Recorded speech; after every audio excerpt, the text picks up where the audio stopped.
The country also urged the group to stop pointing fingers at China and instead take a look at their own records. The G7 earlier warned against China's militarization in the South China Sea and criticized its move against Taiwan. It also expressed concerns over Beijing's, quote, economic coercions. Let's take a look at other stories we're watching around the globe. Russia claimed to have finally or fully captured the Ukrainian city of Bakhmut. The fall of Bakhmut would mark Moscow's first big victory in the 15-month war. Russian President Vladimir Putin said awards await those who had distinguished themselves in the battle. In Sudan, warring factions signed an agreement for a 7-day ceasefire. A monitoring mechanism by the US and Saudi Arabia will enforce the deal as previous ceasefires had been violated. Over 700 people have been killed so far in conflict. And firefighters are on high alert in Alberta, Canada following a surge in wildfires. This is amid the record high temperatures and lack of rain in the area. Authorities have already closed some parks and campgrounds as precautionary measure. We'll be back with more stories after the break. Keep it here on One News.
You're still watching One News Now. I'm Riza Diaz.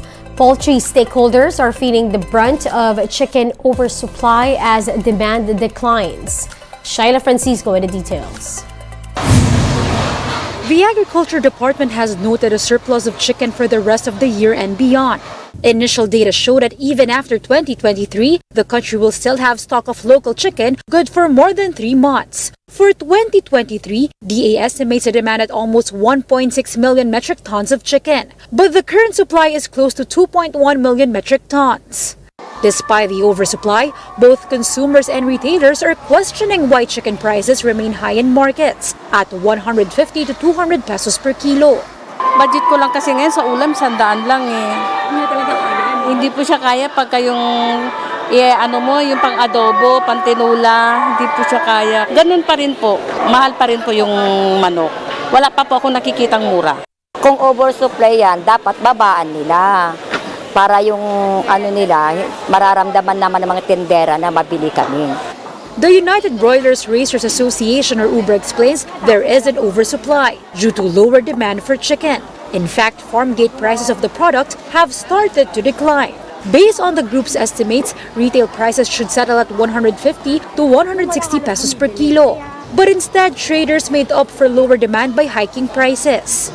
Bawat yugto na sinasalinan ng kalakal, siyempre gustong kumita niyan, lalo na sa mga panahon na ito. Matungal ngayon. Sa bawat benta, pinipilit ng lahat na makabawi ka agad. Pagka ganyan ay may problema, hindi mapakinabangan ng mamimili yung baba ng presyo. With this, UBRA urges the government to buy some of the chicken supply and use it as aid for vulnerable consumers. This, they said, can be coursed through public schools and the social welfare development. The group is also calling on the government to suspend chicken importation for now. For its part, the DA says it has not received any request for importation as of now. And as for government buying some of the excess chicken stocks, pwede, but logistical nightmare yan kasi kailangan ka may mga freezer, cold storage. Kung may budget lang naman DSWD and we can help them to do that, then why not? The DA is also looking into the value chain to identify what's causing the high prices of chicken in markets. Shaila Francisco, We Are One News. In weather, Pagasa says the tropical storm outside the Philippine territory has yet to directly affect any part of the country. Speaking to us earlier here on One News, Pagasa weather specialist Veronica Torres said that the western part of the country should just be prepared for possible rains and thunderstorms. Torres added that more rainfall could be expected should the tropical storm enhance the southwest monsoon. For now, Pagasa is monitoring the movement of the cyclone as it could likely enter the boundaries of the Philippine Area of Responsibility by next weekend. As of now, this is still a tropical storm.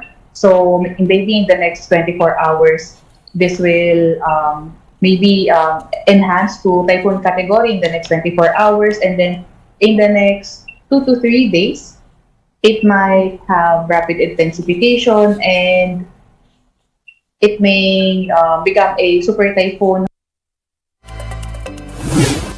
And those are the top stories of the hour. Join us later at 2 in the afternoon as we continue to monitor the day's biggest stories. I'm Riza Diaz. We are One News.